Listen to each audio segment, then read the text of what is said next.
Goeiedag te kykers, ons vertrou u geniet die nuwe jaar sover. Vir die van julle wat nog op vakansie is, mag julle die laaste paar dae van julle vakansie geniet. En die julle wat aan die werkersklas behoort, soos ek en Regard, wat dwarsdeur maar moet werk, sterkte vir julle ook. Ons kyk nou na die program Gossies en die Koerante wat op Homebase uitsaai. U kan dit kry op die internet, u kan ook dit kry met streaming. As jy intik op die rekenaar homebasetv.org, daar is so 'n pyltjie, jy druk hom en hy is 24 uur daar. En ons saai 4 keer 'n week uit, Sondag aand 7 uur, Maandagoggend 6:30 en dan ook Woensdagoggend en Donderdagmiddag. So jy kan daarna kyk, maar jy kan dit baie maklik optrek vanaf die rekenaar daar. Nou ja, soos ek sê, ek is bly jy behoort ook aan die werkersklas. As kan nie anders te nie, oom. Ja, nee. Die Bybel sê as jy nie werk nie, dan kan jy nie eet nie. Ja. En ek van kleins af het ek nog altyd gehou van eet toe. So kom ek nou maar werk. Maar werk is eintlik 'n baie goeie seën. As ons het laas week gelees van die miljoene wat werkloos is en nie werk kan kry nie. Ja, dis so. Soos elkeen wat werk moet dankbaar wees en goed doen daarin dat hy kan verbeter daarin. Absoluut. My pa sê altyd in die 10 gebooie dan het ons mos die 4de gebod. Ja. En die mense fokus altyd op die Sabbat wat jy moet rus, maar hulle vergeet van die 6 dae wat jy moet werk. Dit sê nie as jy wil werk en as jy kan werk, dit sê jy 6 dae moet jy arbei en al jou werk doen en dan die 7de dag moet jy rus. So dit is 'n twee kante aan die gebod. Jy weet party mense, jy praat so teologies, dan probeer hulle slimmer raak. Dan sê nee, maar hallo, elke dag as jy Sabbat. Dan sê ek, maar jy mag nie, want die Bybel sê jy moet 6 dae werk. Jy's nou 'n lui persoon. Jy kan nie so lui wees nie, jy moet werk 6 dae. Jy kan nie elke dag jy Sabbat nou nie, is verkeerd. Dit is so. Nou ja, in elk geval. Jong, om mee te begin, hier is nou interessante debatte en wisselwerkings in die koerante aan die gang. En dit gaan oor die NG Kerk. NG Kerk is 'n baie interessante onderwerp en spesifiek oor Jan Libbe, hulle moderator, maar meer tegnies, hy is nie nou moderator, hy is moderator net terwyl die synode sit. Hy is nou die voorsitter van die algemene moderamen, wat periodiek ons sit daarso. En hy het nou 'n lang brief geskryf aan Rapport. Ek het nog nooit so lang brief gesien nie, 5 bladsye lank, eintlik 'n artikel, 'n berig, maar ek is bly daaroor, maar die opskrif daar is baie veelzeggend. En dit sê daarso, kan ons ander kant die gal bitter ontmoet? Kan ons ander kant die gal bitter ontmoet? Wat lê agter die woede wat so sweer teen die NG Kerk, vra Dominee Jan Libbe. Soos hulle ervaar, daar's baie lidmate en sommige van hulle dominees en mense wat baie kwaad is, daar's baie woede en nou wil weet, wat lê agter daardie woede wat so sweer en sweer en sweer? Nou, blykbaar hou Dominee Jan Libbe van geskiedenis, want hy het 'n klomp geskiedenis hier ingebring, wat nou nie vir ons relevant is nie, oor die KP en die NP en die AWB en die nee-stemmers en die ja-stemmers en die boereoorlog en reg deur alles te. En dit is nie relevant nie, maar ek wil toch sekere paragrawe hier uitlig en dan was daar 'n response hierop wat ons bietjie na gaan kyk. Nou hy sê so in September om 3:48, dis nou 03:48, dis nou 12 minute voor 4 uur in die oggend. Dan slaap almal, behalwe die slapeloses. Sê die uur van die sleutelbordkrygers. Dan sê hulle kry toe 'n e-pos wat by die admin kantoor van die algemene synode aan na die besluit om 'n skenking aan noodlydendes in die Gaza-strook te maak. Ek skaam my dood dat ek in die NG Kerk groot geword het. Julle sal my en my geld nooit weer sien nie. Julle demoongedrewe vloek, vloek, vloek, vloek, vloek, vloek.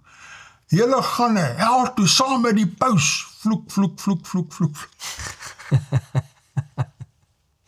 Sies toch. So die mense was baie kwaad. Ek kan half verstaan, maar ek is nog steeds hier so bietjie gepuzzle, soos hulle in Engels sê, dat daar sulke uiteenlopende sieninge kan wees van die groter kerkgebeurtenis. Want daar was direkte politieke haatspraak en 'n georganiseerde haatspraakveldtog wat nie in 'n kerk behoort nie, dit behoort ook nie ander plekke nie. En jy sit nie Islam daarop op jou preekstoel nie, daar's niks in gemeen met die gelowe nie, dit is nie vriendskap nie, dit is 'n wanbegrip, soos baie mense, ek verstaan as hulle baie kwaad is daarso, maar laat heel wat mense sê, nee, dit is doodreg, is alles fyn. Ek sukkel om dit ook te verstaan. Maar natuurlijk, ek sukkel om baie dinge te verstaan op my ouderdom, elke dag. Maar ek sukkel net so. Dan gaan hy aan en Jan skryf, extreme voorbeelde uit die felle jaar 2025. Mag so wees, maar wie is wit Afrikaanse kerkmense regtig? Wat is die woede wat so sweer? En dis 'n belangrike vraag, want daar's baie woede vir verskillende redes, vir verskillende geleenthede, en dit is 'n belangrike punt hier om te uitvind, wat is dit? Wat nou, hoeveel sondags 'n kerk toe gaan so praat?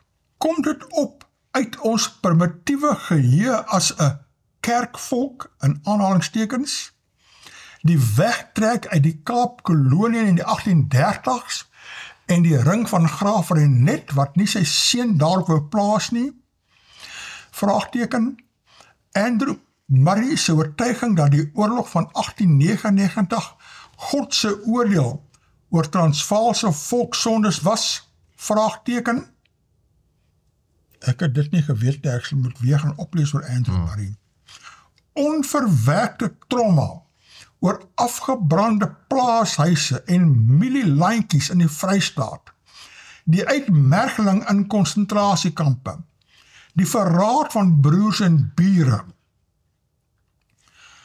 Nou ek moet sê, ek dink hy trek het terug te ver na die geskiedenis, die dinge hoekom die mense nou kwaad is, het niks met daai tipe dinge te doen nie, dit het te doen met... Ek dink hy probeer nou 'n punt te maak, en om sy punt te probeer maak, gryp hy na 'n klomp grashalms. Ja, ja. Want hy probeer alles hier by mekaar bring en kan jy nou 'n prentjie te skep en dit is nou die rede, maar soos wat oom nou noem, daai is baie lank terug en daai het geen effek op die rede wat hoekom mense ongelukkig is nie. Ja, ja. Miskien is dit omdat hulle wil nie hê dat die fokus moet wees op wat die eintlike probleem is nie. Ja, ek verstaan nie, maar ek is bekommerd dat Jan Libbe mis die punt, hy verstaan nie die punt nie. Dan praat hy so oor die arm blankes en die swart gevaar en die Romeinse gevaar. Nou, daar's vandag nog 'n Romeinse gevaar, ek het 'n hele paar artikels wat ons nog sal behandel oor die Romeinse gevaar en die valse leer van die Romeinse gevaar. Soos die Romeinse gevaar het nie verdwyn nie. En dan die rooi gevaar. Rooi gevaar het ook nog nie verdwyn nie. Rooi gevaar is daar, lees maar die koerante daarso. Ensovoorts. En dan praat hy oor die reënboognasie. En later skryf hy dan sê, waar sy in die 19de eeu wyd as hierdie landskerk, aanhalingstekens, geag is, het die NG Kerk deur 'n sameloop van omstandighede en deur 'n bewuslike keuse in die 20ste eeu meer en meer volkskerk vir die Afrikaner geword. Teen die 1980s, magtig en invloedryk, van jou CV tot op TV, 'n skans waar agter lidmate kon skuil, weg van die onstuitbare gang van die geskiedenis daar buite. Ons kerk, in aanhalingstekens, as plek van rus en sieleheil. Uiteindelik 'n besiese na binnekeer, lekker sing, opwekking en goed voel, huis toe gaan. Ek dink ook, hy mis 'n bietjie, as jy kyk na van die video's van oorseese kerke, watter kerkgroeperinge groei, en watter taan en verloor lidmate, is dit nie so simplisties wat hy so probeer uitmaak nie. In die laaste 4 dekades is die NG Kerk moeisaam hiervan weggedraai, van volkskerk na beleidende kerk. Ja, maar wat belei hulle? Belei hulle nog die waarheid of belei hulle nou dwaalleer? Eers met die dokument Kerk en Samelewing in 1986 en sedert 2002 se algemene synode in opeenvolgende roepingsverklarings. Nou daardie opeenvolgende synodes het baie dwaalleringe aangebring aan die NG Kerke. Al sterker georiënteer aan wie ons ten diepste teologies is. 'n Christelik gereformeerde kerk in Afrika, konfessioneel en kontekstueel. Terloops, dis besig om ook in ander wit Afrikaanse kerke te gebeur. Nou, hier gaan ook vraagtekens oor teologie, wat hulle daar doen. Dan sê hy, pleks van 'n starre behoudsigtigheid enerzijds of vernuwing ter wille van vernuwing anderzijds. Eerder 'n egte gesprek oor lidmate se vrae vandag. Ja, ons is ook vir gesprek, maar sal nie met jou praat nie, want jy is doelerend. Miskien is ek te fundamentalisties om. Jy is fundamentalisties, bly weg van die fundamentalistiese gevaar, of jy is van koinonia, ons praat nie met julle nie, nee, net beïnvloed julle ons, né? Praat, maar wil nie praat nie, né? Oor God, oor die begin en die einde van die lewe, praat oor lyding, oor menseverhoudings, oor die huwelik en seksualiteit. Ja, daar gaan hulle van koers af, ongelukkig. Oor ander godsdienste, oor die toekoms van ons planeet. Die NG Kerk skram nie weg van moeilike vrae nie, maar hy kry partykeer baie verkeerde antwoorde op synode vlak. Want dit is waar lidmate ook jong mense en ons teologiestudente hulle as gelowiges in 'n desperate eeu bevind. So ek stem saam met hom. Hierdie is baie belangrike vraag wat hy hierso vra. Wat dit sê hierso, vra vandag, so wat is mense se vraag oor God? Ja. Daar is baie belangrik. En wat is die mense se vraag oor die begin en die einde van die lewe? Ja. Baie belangrik om te weet waar kom ons vandaan en waar is ons op pad? Ja. En dan oor lyding. Ja. Baie belangrik, want as jy weet wat die groot stryd en wat ons in betrokke is tussen goed en kwaad, Ja. dan gaan ons daar antwoorde kry. En dan so voort, soos wat hy nou aangaan. Dis alles baie belangrike punte daai. Maar die vraag is, wat is die antwoorde wat hulle kry? En watter antwoorde word verskaf? Presies, so is dit gebaseer op wat ons in die wêreld sien vandag. Skrif of op Is dit op wetenskap, moderne wetenskap. Ja, op moderne sogenaamde wetenskap Ja. en sogenaamde sielkunde wat Ja. mense daai antwoorde gebruik om vir die mense te gee, of is dit gebaseer op die woord van God? Ja. Verstaan, so daai is die groot tamaletjie, is dit nou, wat se antwoorde kry die mense? Precies. En dit is wat 'n kerk laat groei of laat hy taan, want as jy enige antwoord kry by enige plek, so wat, jy wil standvastige Bybelwaarhede hê, wat die rigting uitwys. Dan is daar nog 'n bladsy van hy praat, en dan eindig hy af hierso, sy laaste paragraaf, hy sê, wie weet, dalk kom die dag dat ons mekaar aan die ander kant die gal bitter kan ontmoet. Ja, maar hoekom nie nou al ontmoet en met ander denkendes praat nie? Dat van sware ploegskare gesmee kan word. Dat een wat afskeid geneem het van die kerk tog weer sal kom inloer. Ja, maar as jy hulle moet inloer, wat se leer het jy? Wat leer julle? Wat se Bybelse leerstellings het jy daar, né? Nie het vrees vir die hel of kwaadheid vir 'n ander kerk nie. Jong, jy moet vir die duiwel vrees. Jy moet vrees in jou hê. Maar uit verlange na 'n ruimte waar daar vrede is en God met egtheid aanbid word, in jou moedertaal. Jy moet God in waarheid aanbid, 'n Bybelse waarheid aanbid. Waar jy gasvry verwelkom en aanvaar word. Waar jy ook al vandaan kom. Ja, jy kan aanvaar word, maar volgens die Bybel moet jy nie bly soos jy is nie. Jy moet verander word. Jy moet bereid wees dat die Heilige Gees jou verander volgens God se woord en beginsels en sy waarheid en waardes. Waar sterflinge graag rein van hart en barmhartig wil leef, ja, rein van hart, daar is 'n baie belangrike ding, is dit wat geleer word, en met hoop, hiervoor staan die NG Kerk se deure oop. Interessant dat hy daarna so sê oor die dat nie uit vrees vir die hel, hè? Dit laat my dadelik dink aan Openbaring 14 van die 3 engele en hulle het 'n boodskap.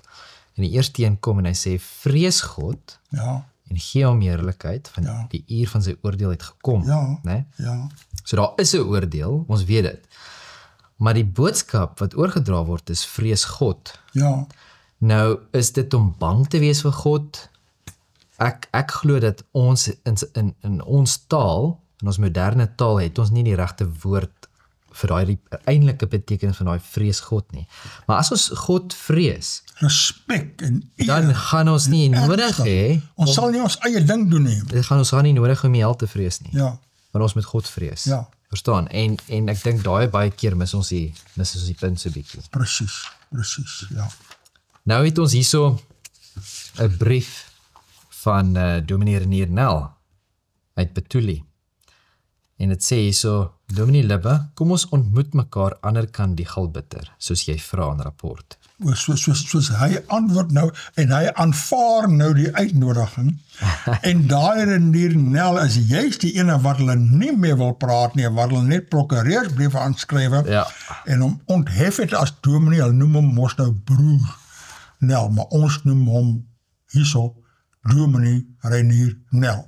So hy sê so, Dominee Libbe se brief, daar kan ons mekaar anderkant die Galbitter ontmoet in 'n rapport van 28 Desember 2025 verwys.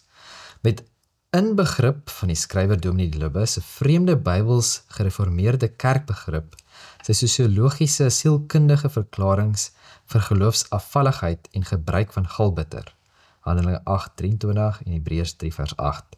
As teologiese begrip meld ek die volgende. In die onderhawige rapportbrief noem Dominee Libbe van wat se skinder die videovol verdagmakery as ook van samesweringsteorieë en verterende haat vir alles wat NG heet.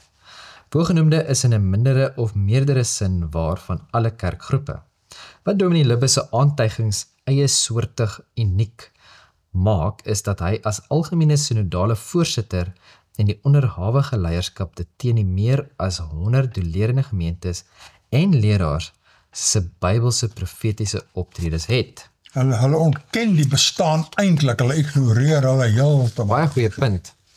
So het in die laaste ongeveer 18 maande die Algemene Sinode se Galbitter, in aanhalingstekens, volgelinge 3 dolerende leraars se Algemene Sinode predikante lisensies nietig verklaar. Waarvan hy ongelukkige een is. In al 3 gevalle het 'n Galbitter synodale Boendehof opgetree. In Januarie 2026 sal een van die gevalle dien in Kaapstad se Hooggeregshof. Daar's nog 'n goeie nuusberigte vir ons daar.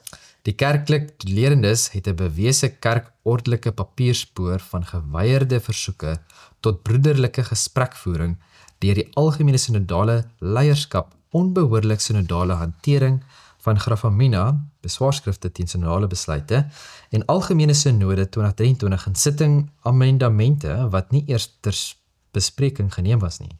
Onnodig om te noem van die algemene synode 2023 se agenda se minachtende verwysing na dolering.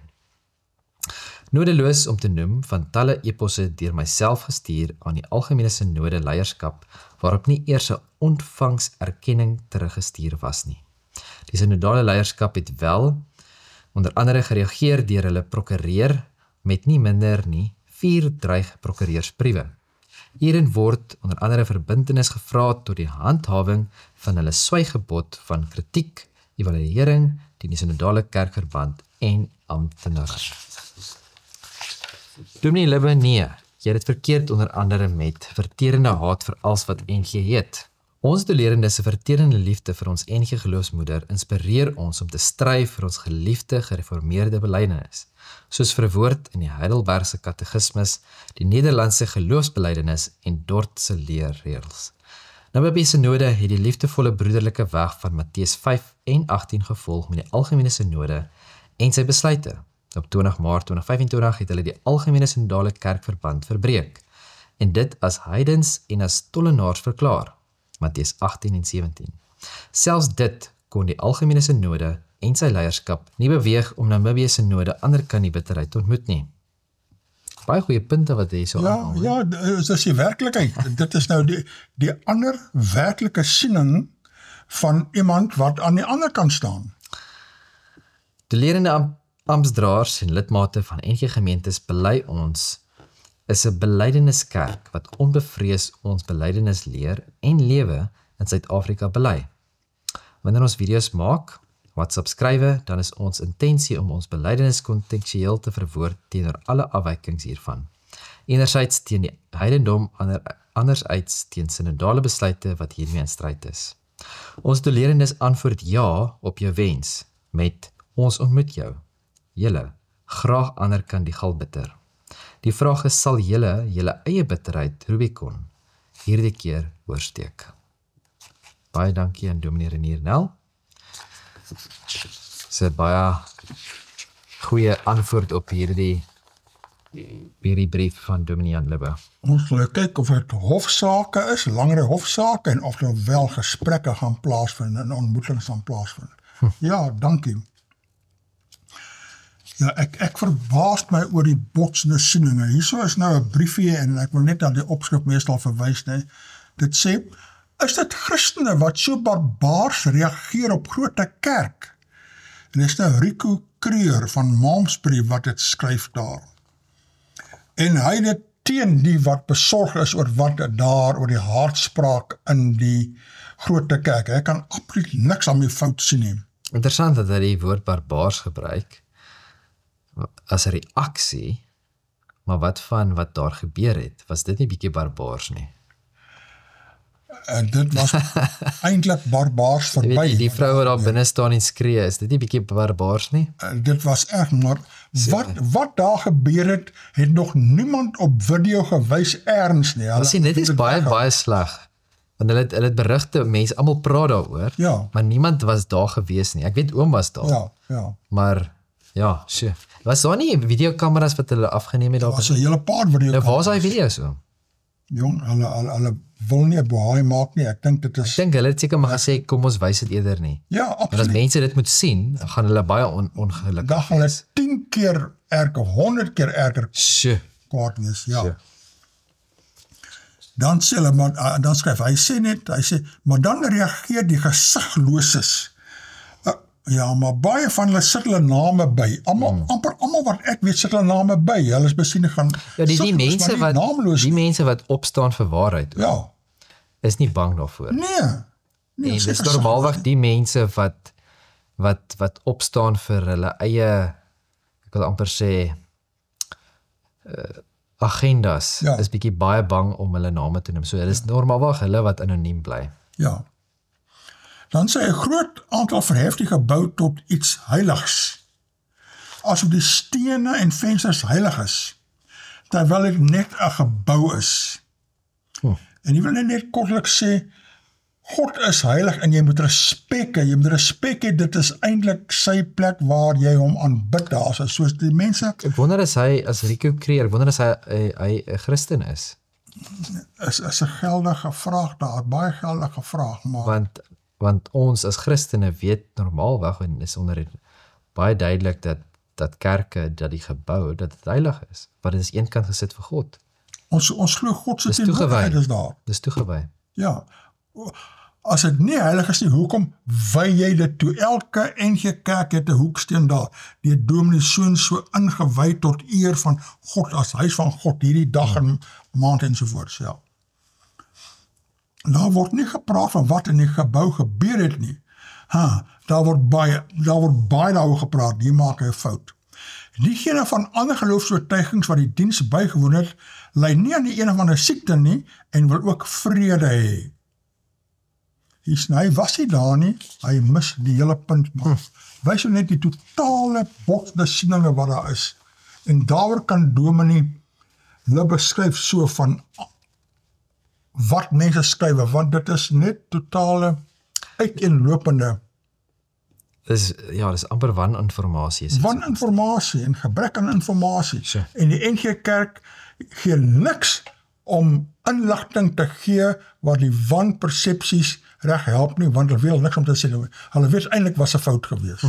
En nou hier die Burgerheid het ons 'n godsdienstaktueel deur Elmarie Dirksen. En sy's 'n dominee.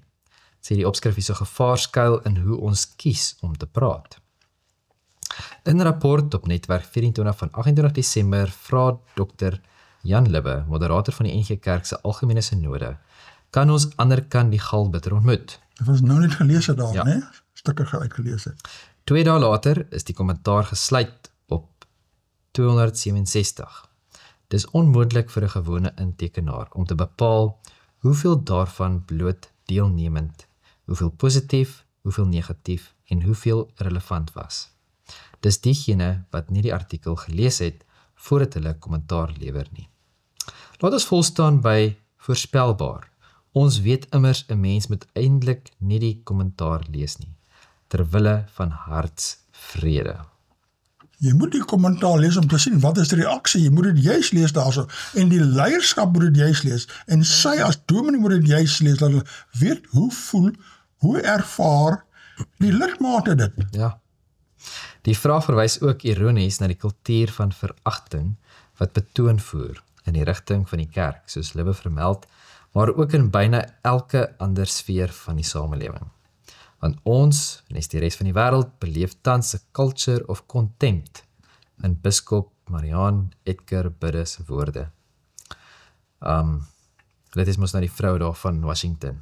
Ja, wat by Donald Trump se inhuldiging daar nou hom wou reghelp. Dan gaan sy aan en sê sy die algemene synode se taakspan vir leer en aksiale sake het lankal die tydsgees onderskei en ons eie indeks op skrif gestel. Google gerus egte gesprek, 'n praktiese en woordgefundeerde gids om gemeentes en lidmate van eie wysheid na wysheid te help beweeg. Nou ek wonder hoe eg is hierdie egte gesprek eintlik. Let wel, niemand vereis dat iemand van standpunt verander nie. Dit is wel 'n pleidooi om te onthou dat ons steeds aan mekaar behoort, dat niemand, in of buite watter kerk ook, kan sê Jesus is die Heer sonder dat die Heilige Gees dit bewerk nie, 1 Korintiërs 12. Om te midde van 'n kultuur van veragting met wederwysige waardigheid, nederigheid, eerlikheid en dapper empatie gemeenskaplik grond te vind. Die liggaam van Christus is steeds nie net bruikbaar vir God nie, maar ook vir my mooi. Al is jy 'n hand en ek 'n voet. En daai is baie belangrike punt waar sy mee eindig. Al is jy 'n hand en 'n voet, dis nog steeds dieselfde liggaam. Ja. En as ons gaan kyk, wat is die kerk? Dit is die liggaam van Christus, soos wat sy nou hierso genoem het. Jy Maar kan nie saamwerk en nie botsend werk nie. Maar jy kan ook nie die liggaam van Christus wees as jy nie glo in Christus nie. Ja. Verstaan, so ja, ek verstaan nie altyd hoe hulle hierdie twee verskillende punte altyd by mekaar uitbring nie. Ek verstaan daardie ook nie altyd. In elk geval. Met alle respek, ek verstaan nie liberale teoloose denkwyses altyd nie. Ek sukkel daarmee, maar in elk geval.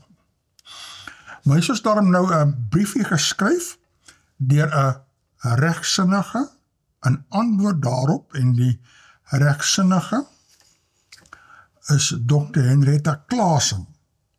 En baie dankie dat sy skryf, en sy sê, sy antwoord nou direk daar vir Dominee Elmarie Dirksen, en sy sê, Dominee Elmarie Dirksen se rubriek 30 Desember het betrekking, en ook Dominee Jan Libbe se artikels in rapport 28 Desember en in die Burger 23 Desember, wat ons nou gelees het hierso.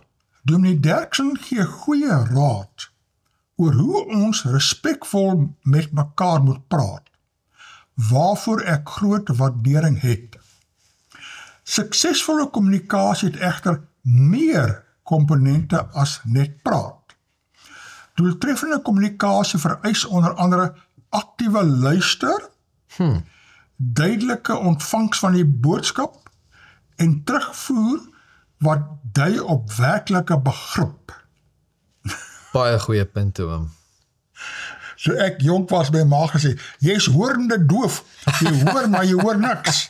Wat my nou so dink, party van hulle wil nie hoor nie, né? Dit is ek sal gaan nou onthou, jy is hoorende doof. Ja, né? Dis Jy moet hoor en jy moet assimileer en kan terugrespondeer daarso.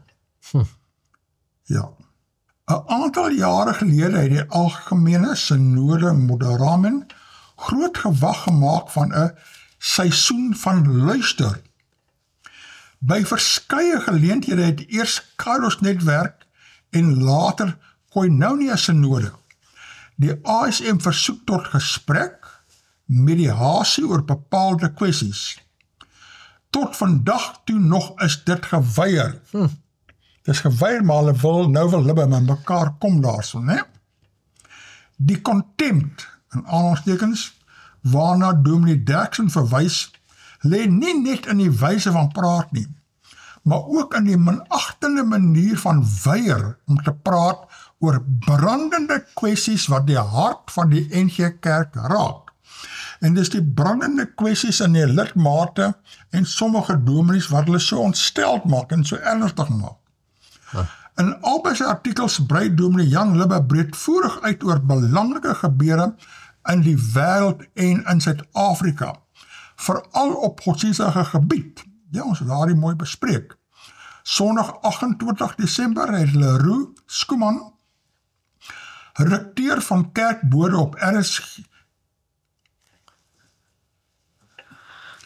op RSG se binnekamer baie insiggewend gepraat oor die 4 mees geleese en bespreekte kwessies op Kerkbode.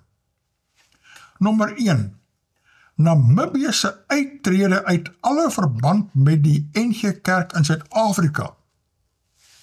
Ja, en ek het nie gehoor dat Dominee Derksen of Dominee Libbe of enige ander dominee wat oorsig regeer daaroor gepraat nie. En dis 'n geweldige groot ding. En hoekom het Namibië uitgetree? Oor dwaalleer in NG Kerk, hulle gaan bearbei en gesê, julle Sondag, julle moet self bekeer, hulle wou nie bekeer nie, sê julle goodbye, kan nie meer met julle saamleef nie. Dan die 3 gemeentes se kategoriale ring in die Vrystaat. Dis waar nou aparte ring stig, want hulle teologiese sieninge is verskillend. Hulle kan nie teologies met ander saamwerk nie. Nou het hulle eie ring daar. Dan nommer 3, die algemene synode Moderamen se Gaza skenking en die byeenkoms rakende Gaza in die grote kerk. Dit het my vreemd opgeval dat Dominee Libbe nie in een van sy artikels op enige wys na hierdie belangrike gebeure verwys het nie. Maar hy verwys vanaf, ek wil amper sê vanaf Adam en Eva, of vanaf Jan van Riebeeck. Alles in die geskiedenis, maar wat nou hier van aktuele belang is, die verwys hy nie na nie. Ek vra myself af, is dit te pynlik om hierdie werklikhede in die oë te staar? Is dit ontkenning en weiering van die aanspreek van kritieke gebeure in die NG Kerk?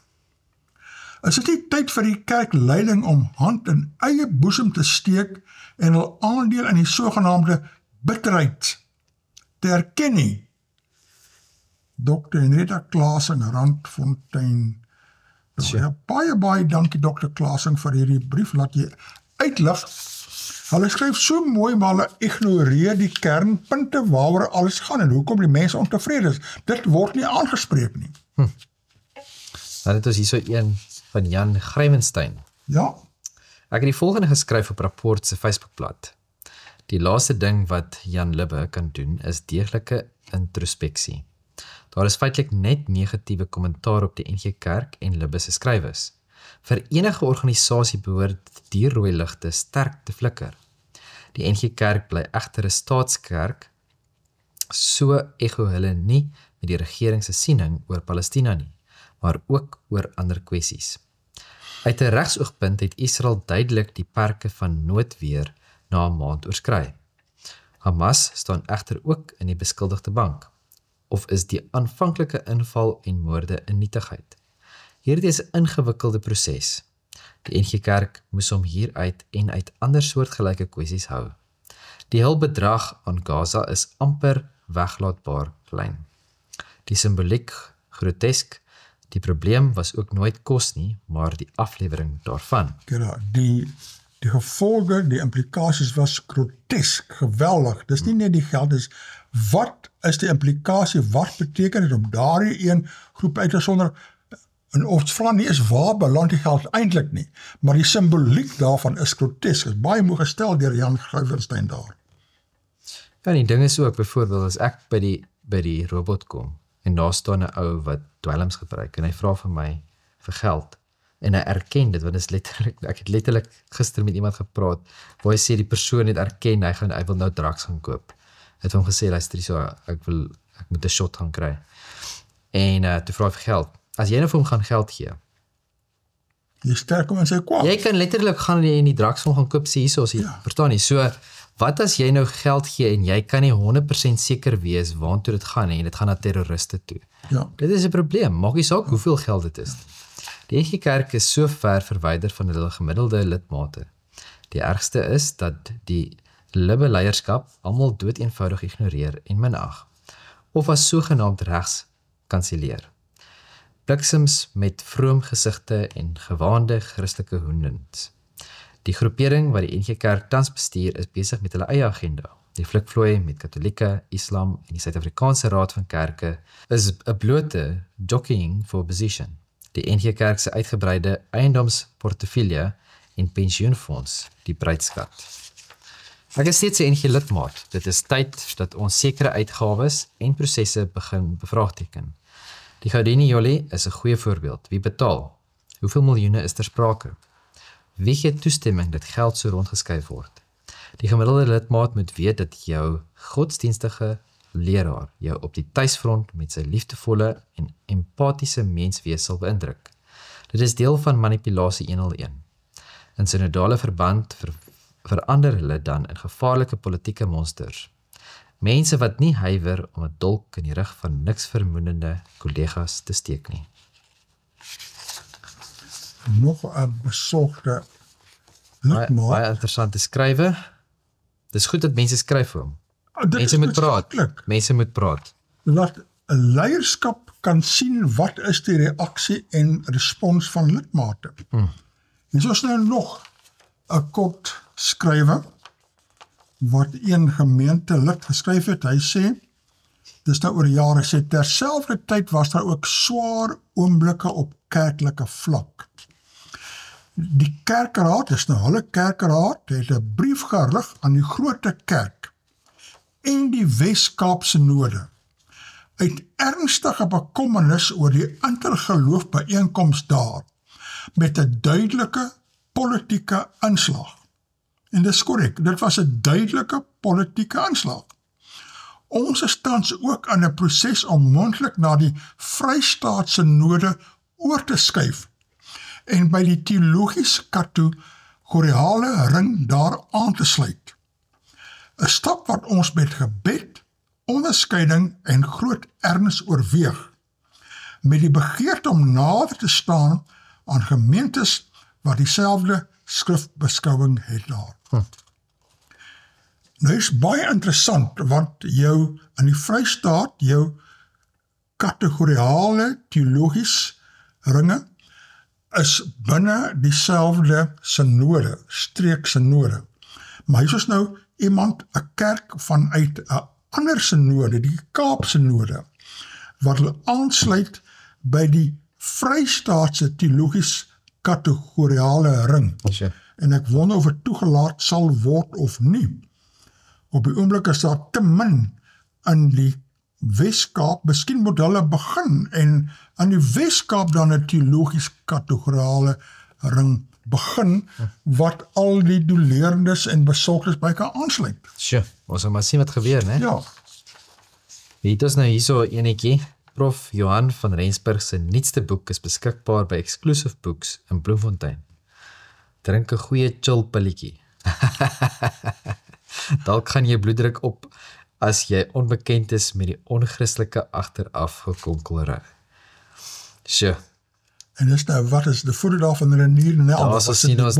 Daar is die boek, Kla jou moeder aan. Ja. Kan nie glo, né? Het oom dit al gelees? Ek kon dit nog in die hande kry nie. Nog nie in die hande Sukkel gekry in die nie. hande te kry. Ek sal graag wil sien wat die man geskryf het, né? Ja. Nou, hierso het ek nou die nuutste Koinonia nuusbrief, wat so pas uitgereik is, wat so pas ontvang het, en kom ons lees dit. Hulle sê hierso, nuwe jaarswense vir 2026. Aan die einde van 2025 kyk ons met gemengde gevoelens terug. Enerzijds is ons diep bekommerd oor die woelinge en negatiewe verwikkelinge binne en buite die NG Kerk. Maar andersins is ons diep dankbaar vir die versekering dat die Here steeds regeer en ons lotgevalle in sy hand is. Daarom dat hy ons deur alles heen gelei, gedra en bewaar het. Onlangs het 2 publikasies van besondere belang die lig gesien. Eerstens, die boek van Johan Janse, van professor Johan Janse van Rensburg, Kla jou moeder aan. Dit is ook 'n baie veelzeggende titel, né? Lyk my al hierdie doleerende behoudende dominees dink uit al hierdie veelzeggende titels, die ander boeke ook. As repliek op onlangse gebeur in die NG Kerk werp dit lig op die teologiese en kerkregtelike redes vir die 2020 Morletta beraad en die daaropvolgende ontstaan van die Kairos netwerk en Koinonia synode. Sure. Nou jy kan hierdie boek koop, dit word gedruk deur die drukkers met die naam Lig en Duisternis. Okay. Ja, Sure. Hulle is letterlik lig en duisternis, want op die oomblik is hulle gehul in duisternis en jy kan geen boeke by hulle bestel tot 6 Januarie nie. Sure. Dan het hulle weer lig en dan kan jy weer bestel. Soos dit is hoekom ek nou nog nie 'n boek daar van hulle het nie. Nou, Die mense het ook so 'n bietjie vakansie nodig om. seker ja.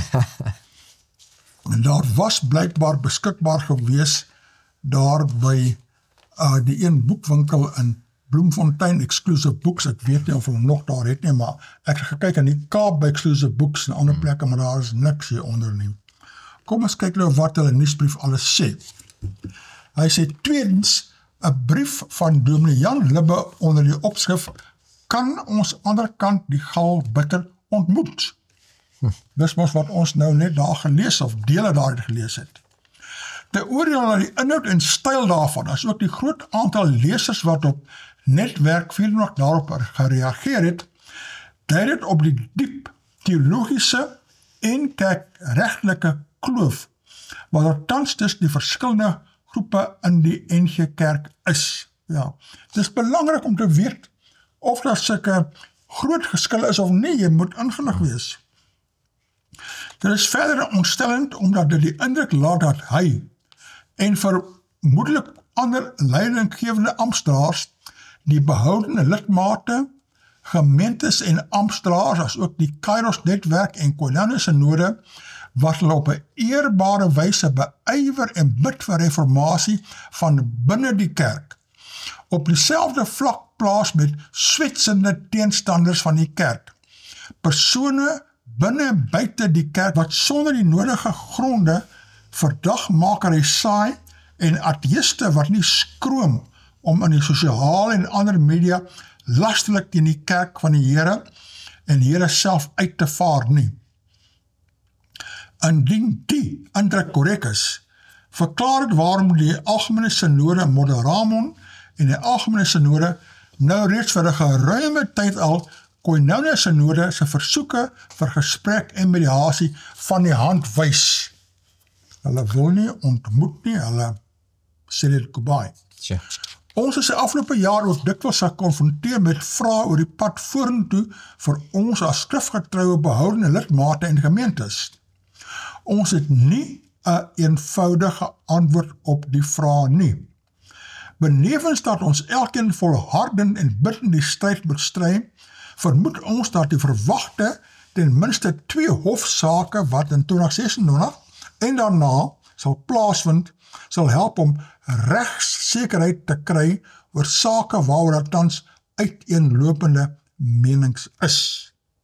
Sure. Wat die teologie betref, word die vraag waarskynlik die beste beantwoord in 'n artikel van professor Willie Jonker in die Kerkbode van 7 Junie 1996, wat maak ons gereformeerd? Dan behandel hy kortliks die hoofpunte uit daardie boek van professor Jonker, wat nogal heel insiggewend is. Kom ons kyk 'n bietjie daarna. Dan gaan dit aan en sê dit is vir ons belangrik om gereformeerd te wees. En daar kan baie oor die gereformeerde verstaan van die Bybel gesê word. Maar vir ons aan die begin van die nuwe jaar is dit belangrik om die volgende uit die artikel uit te lig. Gereformeerdes verstaan die boodskap van die Bybel as die evangelie van genade. Ons word uit genade alleen sonder enige verdienste, slegs vanweë die kruis van Christus gered, en kan dit net ontvang deur die belofte van die evangelie te glo. Alle Christene glo dat 'n mens deur God se genade gered word, maar in die meeste gevalle word tog een of ander element van menslike verdienste ingevoer wat meebring dat die redding nie as enkel uit genade verstaan word nie. En wat daardie punt, wat dit baie eenvoudig maak, laasweek het ons genoem, dat hoe Christus ons red, en dat die prys moes betaal geword het. Ja.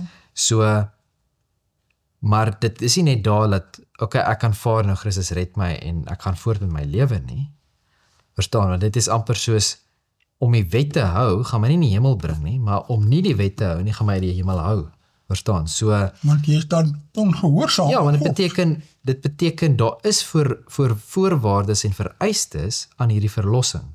So ja, Christus red my, ek kan niks doen om verlossing te verkry. Jy kan jouself nie in die hemel inwerk nie. Nee, absoluut onmoontlik. Maar ek kan myself daaruit hou, as ek nie gaan volg in hierdie vereistes en die voorwaardes, om hierdie verlossing te kan behou in my lewe. Verstaan, so, en deel daarvan is, om dit eenvoudig te maak, is dat God wil my karakter verander. Ja. Dus hy wil my terugbring op die plek waar ons was voor die sonneval. En dit is 'n proses, en deel daarvan is dat ek moet hom volg, en ek moet gehoorsaam wees, en deur hierdie proses gaan, en dan is dit 'n sinergie, waar die mens saam met God werk, en dit beteken nie dat jou werk jou red nie, maar jy moet werke doen, sodat daai sinergie, daai samewerking met God, jou 'n beter mens kan maak. Verstaan, want ons moet verander. Ja. En dit kan net gebeur deur God se genade en deur sy krag. En dis wat bekering alles oor gaan. Ja. Dan sê hy punt 2. Omdat gereformeerdes dit glo, is die verkondiging van Gods woord vir hulle van beslissende belang. 'n Gereformeerde kerk moet 'n kerk van die woord wees. Die ideaal is dat die gemeente deur die omgang met die woord van God opgebou word om die eer van God op alle terreine van die lewe te soek en as profete, priesters en konings vir Christus in die wêreld te lewe en te getuig. Dit het geweldige gevolge vir die verstaan van die aard van die erediens. Nie die liturgie, sakramente, godsdienstige seremonies nie, ook nie die gesellige saamwees van die gelowiges nie, maar die gepreekte woord wat die verlorenheid van die mens onthul en die genade van God aan sondaars toesê, vorm die hart van die erediens en die hele bediening van die kerk. Ja. Baie belangrike punt, né? Ja.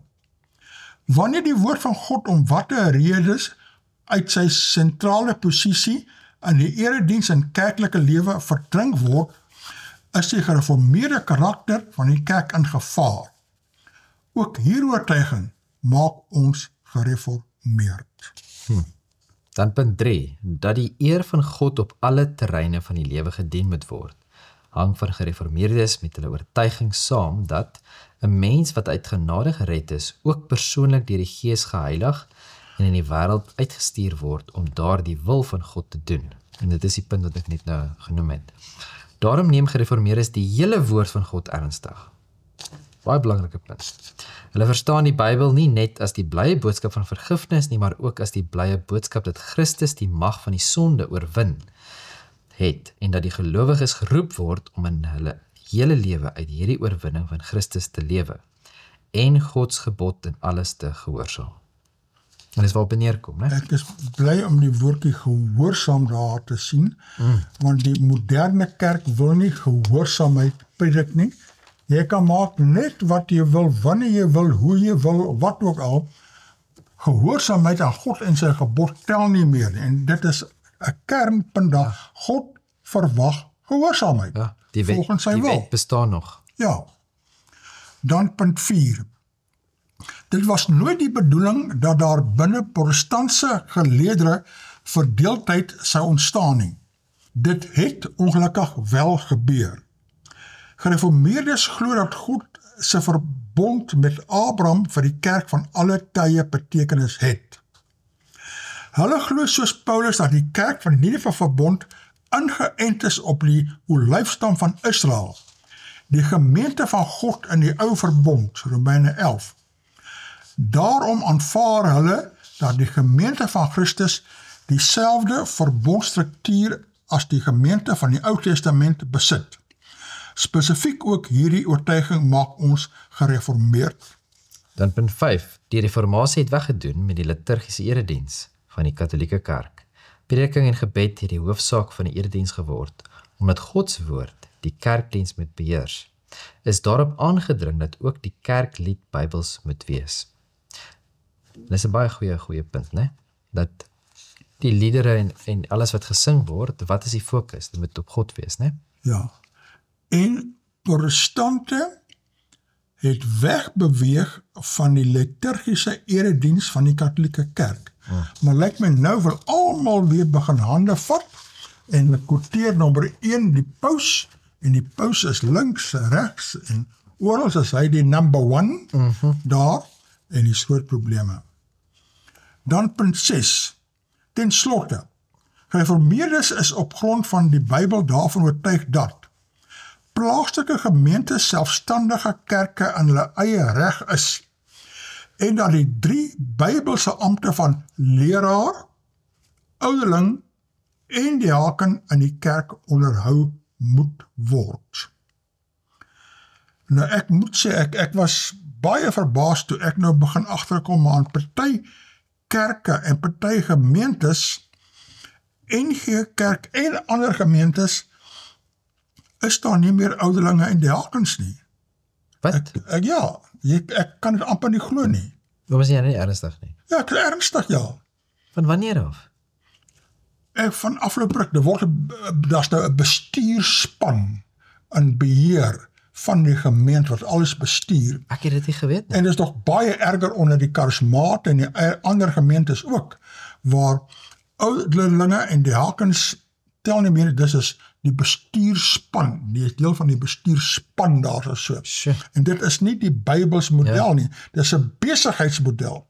En die kerke word baie keer soos 'n besigheid bedien. En die show, and the show must go on, and the show must get better and better. En daar's meer orkeste, en meer dromme, en meer tromme, en meer dinge, en meer liggies wat brand, ensovoorts, om die mense te probeer kry. En meer eetgoed. Meer eetgoed, maar daardie kerke, die groei nie. Gemeentes en lidmate word opgeroep om vreesloos hul getuienis te laat hoor.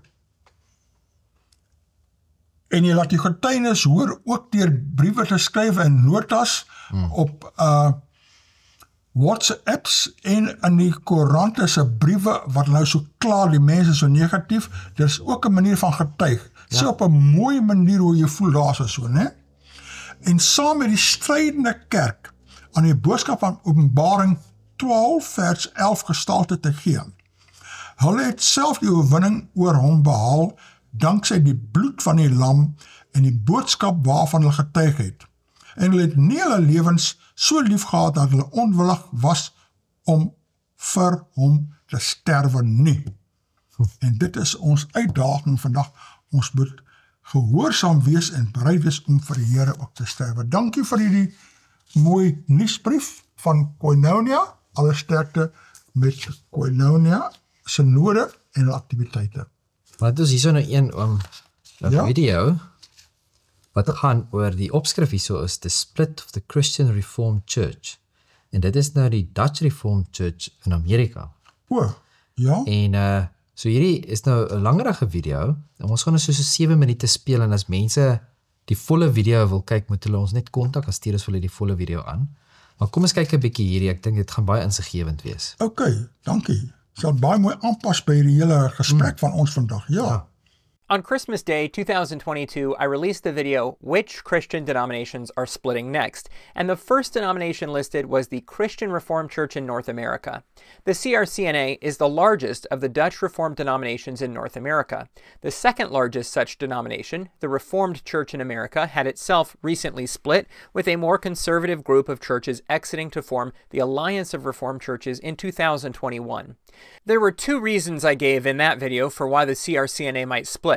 The first reason was that there were LGBT-affirming churches in the denomination, which was itself not affirming, and that position was even the dominant one in one classis, that of Grand Rapids East. The other reason was that the CRCNA is a 2-nation denomination with churches in the US and Canada, and there was an organized movement to spin off the Canadian churches as their own denomination. Well, on both counts, a split has happened and is happening, though outside of those who are part of the CRCNA or really into following the Dutch Reformed news cycle, most people probably don't know what's been going on, so let me get you up to speed. First, on the dispute over sexuality. In 1973, the Christian Reformed Church made a statement on sexuality which states that same-sex orientation is not considered sinful, but did state that same-sex sexual behavior is considered sinful. Jumping to more recent times, in 2021, a human sexuality report was completed for the CRCNA. The 175-page document affirms the same position as before. At Synod 2022, a vote was taken on whether to recommend the report as a useful summary of biblical teaching, and this was done by a 131 to 45 vote with 2 abstentions. Also at Synod 2022, the following official statement was approved. That Synod affirmed that unchastity in the Heidelberg Catechism Q&A 108 encompasses adultery, premarital sex, extramarital sex, polyamory, pornography, and homosexual sex, all of which violate the 7th commandment. In so doing, Synod declares this affirmation an interpretation of a confession, Acts of Synod 1975, page 603. Therefore, this interpretation has confessional status. The recent reaffirmations of the 1973 position had come about in response to some LGBT-affirming CRC congregations. In 2016, Classis Grand Rapids East produced a report on same-sex marriage, and part of what they said was, our study committee members came to the same-sex marriage issue from several perspectives. Some believe that marriage is ordained by God to be between one man and one woman. Others desire to see our LGBT sisters and brothers have the opportunity to experience committed marital relationships. Still others support some portions of each of the above perspectives. In 2020, one of the churches in the Classis, Kneeland Avenue CRC, ordained a woman in a same-sex marriage as a deacon. At Synod 2022, the Christian Reformed Church instructed the congregation to rescind the decision and to nullify the deacon's term. The church refused to do so, and the church council unanimously voted to appeal the CRC's decision. Other churches in the CRC, like Sherman Street Church in Grand Rapids, were also LGBT affirming. After a year of infighting, many in the denomination hoped to rally at Synod 2023 and overturn the 2022 statements, especially the statement that the church's position on unchastity had confessional status. However, Synod 2023 upheld all of the decisions of Synod 2022 with respect to human sexuality. Additionally, Kneeland Avenue CRC's appeal regarding their ordination of a deacon in a same-sex marriage was rejected. One synod at a time, the CRC was pushing back on the LGBT-affirming churches, and this continued into the 2024 synod. The CRC has, like many confessional churches, allowed their office holders to take exception to certain parts of their confession. This was to happen under limited circumstances and pretenses. Such an exception is called a gravamen, plural, gravamina. This created a pathway for LGBT-affirming office holders to avoid complying with the denomination's positions on sexuality, but this pathway was closed by a combination of 2022 and 2024 synods. 2022 synod said that homosexual sex is unchastity, and that this is part of the denomination's confessional statements. Then, Synod 2024 rejected the idea of using gravamina to indefinitely take exception to something with confessional status. The synod passed wording by a vote of 137 to 47, which is 74%, saying, confessional difficulty gravamina are not meant nor should be used as an exception to the confessions. 2024 Synod was all that some churches needed to see. Between Synod 2024 and the end of September 2025, 40 churches began or completed disaffiliation from the Christian Reformed Church, including the majority of churches in Classis Grand Rapids East. In February 2025, 33 CRC ministers jumped ship and received ordination in a joint ceremony into the Reformed Church in America. The RCA doesn't, as a whole, disallow churches or ministers from being LGBT affirming. The CRC's official denominational magazine and news website, The Banner, has been reporting on this controversy throughout, including editorials from both sides of the issue, and indeed on all kinds of other theological topics. However, Synod 2025 directed The Banner to no longer take a neutral position in this way. The CRC website answered the FAQ, "What did Synod do with the Banner's mandate? What does this mean?" Synod recognized that there is a tension between the Banner being the official publication of the CRCNA and its publication of diverse viewpoints on ethical and moral issues that are sometimes at odds with the positions of the CRCNA. It felt that publication of these diverse perspectives, especially when individual articles could be shared and found online out of context of other parts of the magazine, could confuse people about the CRC's theological and ethical positions. As a result, it made some changes to the Banner's mandate to better clarify how the magazine should represent the positions of the denomination. Synod affirmed that the Banner is a publication of the CRCNA rather than an independent magazine. It should therefore function in a manner responsive to its synodical mandate. Synod 2025 removed phrases that asked the magazine to lead a responsible discussion on issues, as well as permit people to voice their views and reactions. In addition, it added a new piece to the mandate requiring the Banner to represent the denomination publicly to the broader Christian church and to the world at large by speaking from a distinctly Reformed perspective, representing the CRCNA as its official position. Sjoe, dit was nou insiggewend en ook wat hier aangaan in Suid-Afrika. Ja, die parallelle. Die parallelle is daar. So ek dink ons moet oë moet oop wees. Maar die verskil is in Suid-Afrika is die meerderheid NG mense wetend of onwetend liberaal en die minderheid is behouden. Terwyl daar in Amerika is dit die meerderheid wat behouden is en die minderheid wat nou wegtrek en liberaal is daar. Ja. Ek dink ook daar in Suid-Afrika sit ons met baie mense wat don't rock the boat. Hulle wil nie verstaan. So hulle is of ingelig of hulle hulle wil nie regtig nie, want dan gaan die moslim maar moeilik. Net vrede hê. Ja. So maar dit is tyd dat ons stem laat hoor en staan vir wat reg is. Opstaan vir die waarheid. Absoluut. Ja. Kykers, baie dankie. Ons sien die volgende week weer. Totsiens.